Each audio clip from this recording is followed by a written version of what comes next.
Good day mga guys. Tayo ngayon ay magbabalik sa pagtuturo ng mga pagre-repair. Itong i-repair natin ngayon ay isang uri ng LED ceiling light. Bago tayo umilaw nito, maaaring busted yung kanyang ibang light. So dapat tanggalin natin ang buo galing sa kisame. Simple lang ang pagtanggal niyan mga guys. Hindi naman yan nakapex.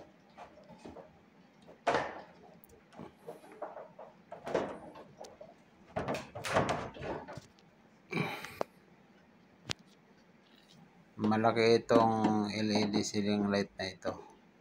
Dahil pang kisame. Kwadrado siya.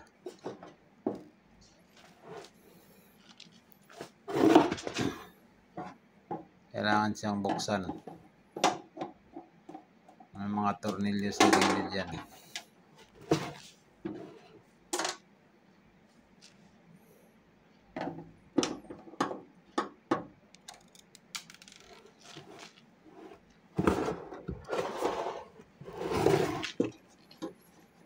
Check natin kung ano ang kanyang problema.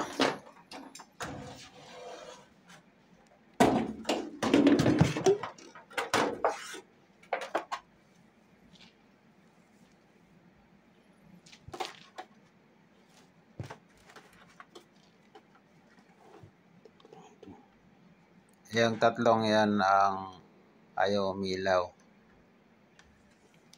So, mayroon tayong gagawin. I-check ko muna sa doon sa itaas.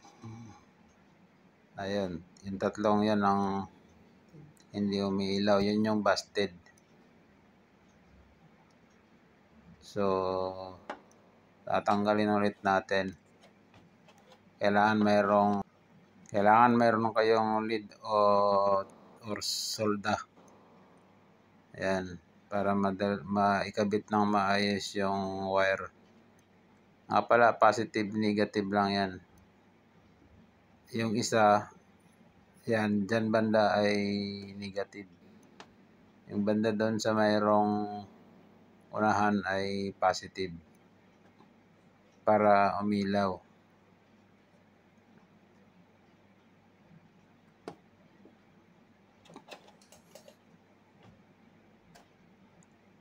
Simple lang yung pagkabit mga guys. Kasi mayroon namang pattern yan. Testingin natin.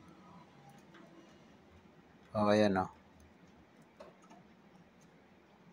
Malakas pa yung ilaw. Pero mayroon tatlo na malapit na rin mabusted.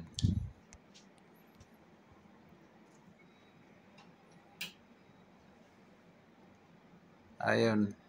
Okay na yung ganyan na pagkabit dahil yung pinaka main source naman ng power connection ang ginawa natin.